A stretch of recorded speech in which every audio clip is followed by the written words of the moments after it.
Top stocks की details जानिए सहयोगी नीरज અને તૃપ્તિ પાસેથી આપ બંનેને ગુડ મોર્નિંગ। નીરજ, કયા સ્ટોક્સ પર આજે ફોકસ રહેશે? जी घना बधा परिणामों है। सौथी पहला बात करी लीए कोल इंडिया की। जो अहींयाथी परिणाम आपणे थोड़ाक मिश्र रहता जोवा मळ्या छे। मिश्र एटला माटे रेवेन्यू ग्रोथ अहींयाथी अनुमान करता सारो छे, परंतु मार्जिन अहींयाथी घटता जोवा मळ्या छे। प्रॉफिट जुओ लगभग फ्लेट रहतो जोवा मळ्यो छे। वार्षिक धोरणे रेवेन्यूनी अंदर 7-8% वधारो 7.8% वधारो छे। एबिटा लगभग 4% वध्या छे। मार्जिननी अंदर आपणे अहींयाथी घटाडो जोवा मळी रह्यो छे। वॉल्यूम थोड़ाक म्यूटेड रह्या छे।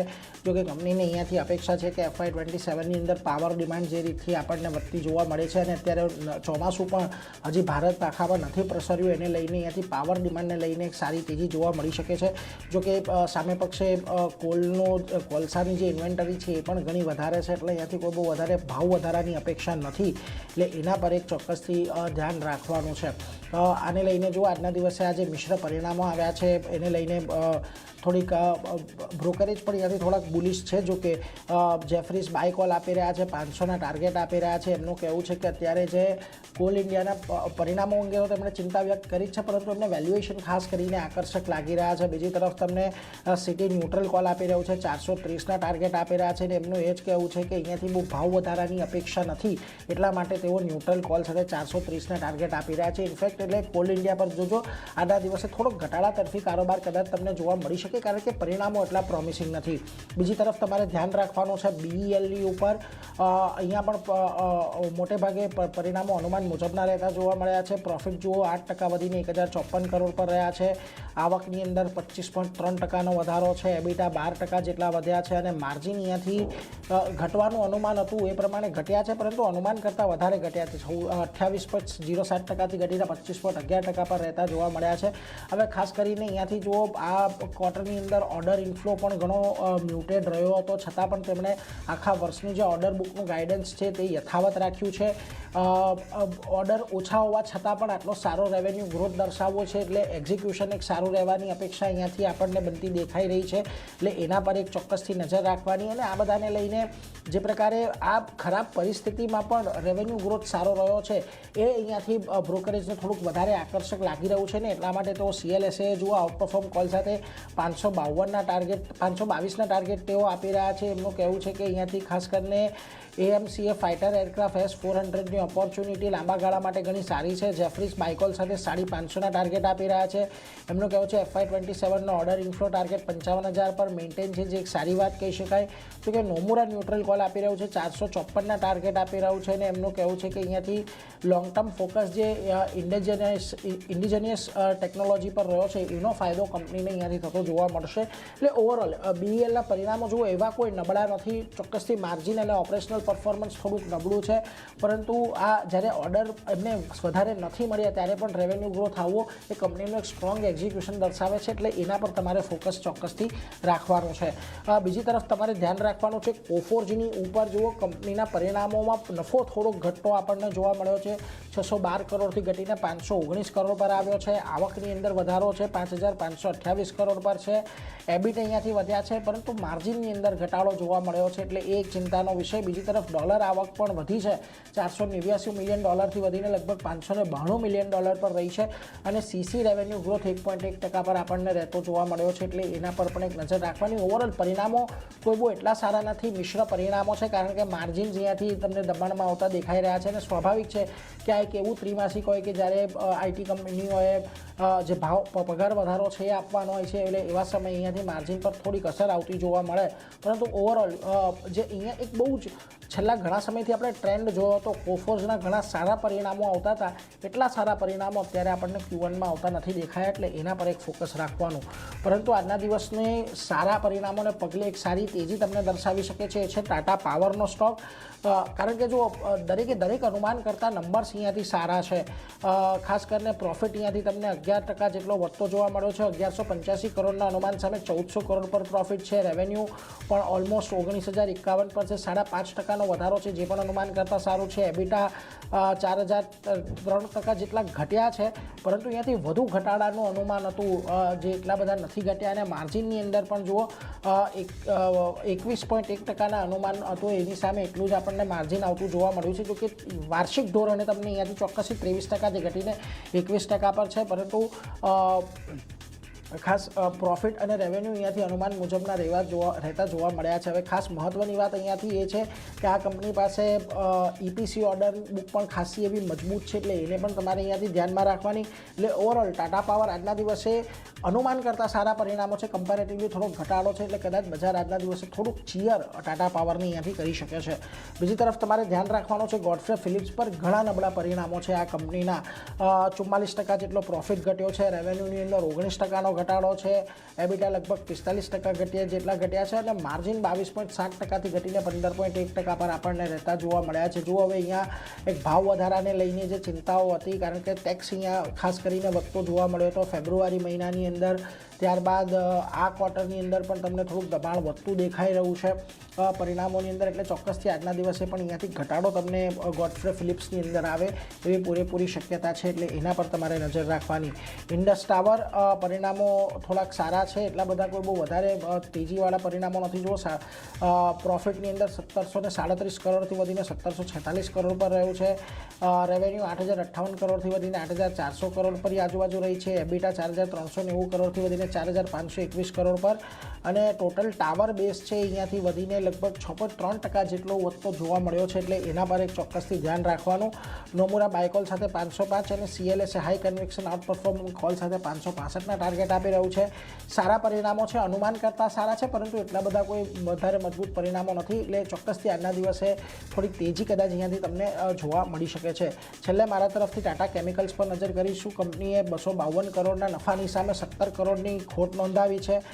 રેવન્યુ અહીંયાથી 14% વધ્યા છે, પરંતુ એબિટાની અંદર 14.5%નો ઘટાડો છે, અને માર્જિન 17.5%થી ઘટીને 13% પર, એટલે ખાસા નબળા પરિણામ. એટલે ટાટા કેમિકલની અંદર પણ આજના દિવસે તમને દબાણ આવતું જોવા મળી શકે છે, એટલે એના પર એક ફોકસ તમારે ખાસ કરીને રાખવાનું. એટલે ખાસ કરીને BEL, કોલ ઇન્ડિયા અને ટાટા પાવર પર આજના દિવસે નજર રહેશે. ગોડફ્રે ફિલિપ્સમાં પરિણામને પગલે ઘટાડાની અપેક્ષા છે, એટલે એના પર પણ નજર રાખજો.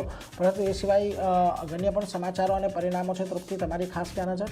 નીરજ, હું પણ શરૂઆત ખાસ કરીને રિઝલ્ટ જ કરીશું, તો કે અહીંયા હેપીએસ્ટ માઇન્ડના રિઝલ્ટ આપણી સમક્ષ આવતા જોવા મળી રહ્યા છે. અગર જો નફાના ફ્રન્ટ પર નજર કરશું તો ક્યુ ધોરણે નફો અહીંયા લગભગ આપણને 10% વધતો જોવા મળી રહ્યો છે, એટલે કે 61 કરોડની સામે આપણને 68 કરોડની આસપાસ અહીંયા નફો જે છે આપણે નંબર્સ આવતા જોવા મળ્યા છે. રેવન્યુના ફ્રન્ટ પર નજર કરશું 604 કરોડની સામે 4% વધીને 629 કરોડ પર આપણને આવક જે છે અહીંયા આવતી જોવા મળી રહી છે. એબિટાના ફ્રન્ટ પર નજર કરશું, એટલે કે એબિટ નંબર્સ જે છે અહીંયા આપણને 82 કરોડથી વધીને લગભગ અહીંયા 95 કરોડ પર આપણને જોવા મળી રહ્યા છે, એટલે લગભગ કહી શકાય કે 100%નો સારો એવો ઉછાળો જે છે અહીંયા આપણને એબિટ નંબર પર જોવા મળી રહ્યા છે. પરંતુ માર્જિનના ફ્રન્ટ પર નજર કરશું, ત્યાં પણ સારા નંબર્સ છે.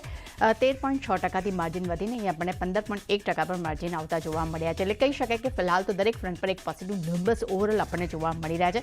પણ જોવાનું રહેશે કે માર્કેટ અને કેવી રીતે રિએક્શન આપે છે, કારણ કે ગઈકાલે આ કાઉન્ટર લગભગ 4% પોઝિટિવ ઝોન સાથે આપણને બંધ થતું જોવા મળ્યું હતું, અને જે પરિણામ પણ હવે જોવાના રહેશે કેવી રીતે રિએક્ટ કરે છે. ત્યારબાદ નજર બની રહી છે એ છે મિસો પર. અહીંયા મિસો પર એક મોટી બ્લોક ડીલ થવાની સંભાવના આપણી સમક્ષ અહીંયા જોવા મળી રહી છે. લગભગ 1200 કરોડની એક મોટી બ્લોક ડીલ જે છે અહીંયા થઈ શકે છે. એલિવેશન કેપિટલ જે છે અહીંયા બ્લોક ડીલ દ્વારા લગભગ 12.4% હિસ્સો જે છે તેઓ અહીંયા વેચી શકે છે, અને ખાસ કરીને અહીંયા તેના પર ખાસ એક નજર બનતી રહેશે.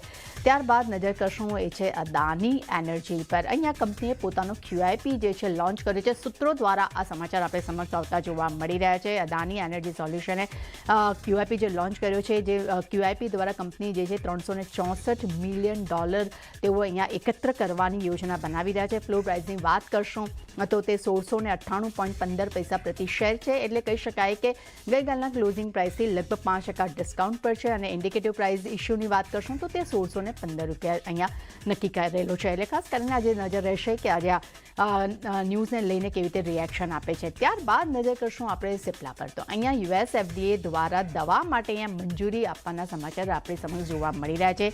એડવાઇર ડિસ્ક નામની જે દવા છે, એટલે કે જે ખાસ કરીને અસ્થમાની સારવાર માટે આ દવાનો ઉપયોગ કરવામાં આવે છે, તેના માટે અહીંયા US FDA પાસેથી મંજૂરી મળવાના સમાચાર આપણને સિપ્લા માટે જોવા મળી રહ્યા છે. ખૂબ જ એક પોઝિટિવ સમાચાર અહીંયા જોઈ રહ્યા છે. ત્યારબાદ નજર બની રહી છે HDFC બેંક માટે. અહીંયા ખાસ કરીને એક મોટી એક્શન અહીંયા આપણે સમક્ષ જોવા મળી રહી છે કે Maharashtra state road development corporate મામલામાં અહીંયા MD અને કંપનીના CEO સાથે CFO અને રિટેલ એસેટ્સ હેડ છે તેમના પર અહીંયા 1 લાખ રૂપિયાનું દંડ જે છે અહીંયા ફટકારવામાં આવ્યું છે. ખાસ કરીને અહીંયા બેંકના બોર્ડ ઓફ ડિરેક્ટરને આંતરિક તપાસ બાદ અહીંયા તેમણે સ્પષ્ટ કર્યું છે કે આ સંબંધિત મામલો જે છે તે કર્મચારીઓના વર્તન બિઝનેસ ઓવરરીચનો આ પૂરો એક મામલો છે. તેની અગેન્સ્ટમાં અહીંયા તેમને દંડ ફટકારવામાં આવ્યો છે. અહીંયા કોઈ પણ પ્રકારનો ફ્રોડનો મામલો નથી, પરંતુ અહીંયા બિઝનેસ ઓવરરીચનો મામલો છે. એટલે ડેફિનેટલી એક રિએક્શન તો નેગેટિવ આવશે, પરંતુ અહીંયા એવું કહી ન શકાય કે કોઈ બહુ મોટો એક ફ્રોડનો મામલો અહીંયા આપણી સમક્ષ જોવા નથી મળી રહ્યો. એટલે ડેફિનેટલી RBIને પણ તેઓ આની જાણકારી પણ અહીંયા તેઓ આપશે. એટલે HDFC બેંક આજે ખાસ કરીને રડારમાં જોવા મળી શકે છે. ત્યારબાદ નજર કરશું ટાટા મોટર PV. અહીંયા કહી શકાય કે કામકાજ જે છે અહીંયા સ્થગિત કરવામાં આવ્યું છે ગુજરાતના સાણંદ સ્થિત પ્લાન્ટનું, કારણ કે અત્યારે ગુજરાતમાં જે હિસાબે પૂરનું જે સ્થિતિ ફેલાઈ છે જેને કારણે કરીને તેમની યુનિટની જે છે યુનિટનું અત્યારે કામકાજ જે છે તેમાં વિક્ષેપ પડ્યા છે. આ કારણસર અહીંયા કામચલાઉ કામકાજ અહીંયા બંધ કર્યું છે. ખાસ કરીને કંપનીનું એ પણ કહેવું છે કે પૂરથી તેમની ટિયાગો, ટીગોર, નેક્સોન અને સિયેરાનું જે ઉત્પાદન પણ જે છે અહીંયા એ પણ પ્રભાવિત થયું છે. પરંતુ કંપની એક સ્ટેટમેન્ટ અહીંયા આપ્યું છે કે થોડા સમયમાં સ્થિતિ સામાન્ય થઈ જશે, એટલે કામકાજ પણ ફરી શરૂ થઈ જશે. ત્યારબાદ નજર કરશું TVS મોટર પર. અહીંયા તેમને TVS ક્રેડિટમાં લગભગ 4.39% હિસ્સો તેમને અહીંયા ખરીદ્યો છે. વેલ્યુની વાત કરશું તો 711 કરોડમાં તેમને હિસ્સો ખરીદ્યો છે અને તેમને અહીંયા લુકાસ TVS પાસેથી લગભગ 1.13 કરોડ શેર્સ તેમને ખરીદ્યા છે. એટલે કહી શકાય એક પોઝિટિવ એક્શન અહીંયા આપણને જોવા મળી શકે છે. અને છેલ્લે નજર કરશું એ સન ફાર્મા પર. અહીંયા સન ફાર્માની યુરોપિયન પાર્ટનર કંપની જે છે ફિલોઝન, તેને અહીંયા યુરોપિયન મેડિસિન્સ એજન્સીની સામે તેમને એક માર્કેટિંગ ઓથોરિટીઝ એપ્લિકેશન અહીંયા ફરીથી તેમને સબમિટ કરી છે, જે ખાસ કરીને જે સ્કિનની કેન્સરની સર્જરી થાય છે તેની પહેલાં જે દવાનો ઉપયોગ કરવામાં આવે છે એ દવાના ઉપયોગ માટે અહીંયા તેમને ખાસ કરીને એક એપ્લિકેશન કરી છે. આ એપ્લિકેશન તેમના તરફથી અહીંયા ફરીથી કરવામાં આવી છે. તમામ જેટલા પણ જરૂરી ડેટા હતા, જે પ્રક્રિયા જે છે તેમને પૂર્ણ કરી છે. ત્યારબાદ એ ફરી એપ્લિકેશન કરવામાં આવી છે. અને સન ફાર્માની અગર જો આ દવાની વાત કરશો તો યુરોપ, ઓસ્ટ્રેલિયા અને ન્યૂઝીલેન્ડમાં પણ તેમનું આ નિન્યુલોજી જે છે તેનું વેચાણ જે છે અને તેનું કમર્શિયલાઇઝેશન જે છે તેમાં તેમને એક્સક્લુઝિવ હક જે છે તે સન ફાર્મા પાસે છે. એટલે પોઝિટિવ સમાચાર અહીંયા આને કાઉન્ટ કરી શકાય છે. અગર જો એપ્લિકેશનને મંજૂરી મળી જાય છે તો વધુ એક આપણને સારું એક એક્શન આવનારા સમયમાં પણ જોવા મળી શકે છે. એટલે છે મારા તરફથી અને ખાસ કરીને નીરજભાઈ તરફથી ઘણા બધા સ્ટોક્સી ન્યૂઝ અમે રજૂ કર્યા છે અને દરેક પર આજે આપણને એક સારી એવી એક્શન દિવસ દરમિયાન જોવા મળી શકે છે. જી, તો બધા સ્ટોક્સ ફોકસમાં રાખીશું. નીરજભાઈના જો આભાર, અમારી સાથે જોડાઈ ટોપ સ્ટોક શેર કરી.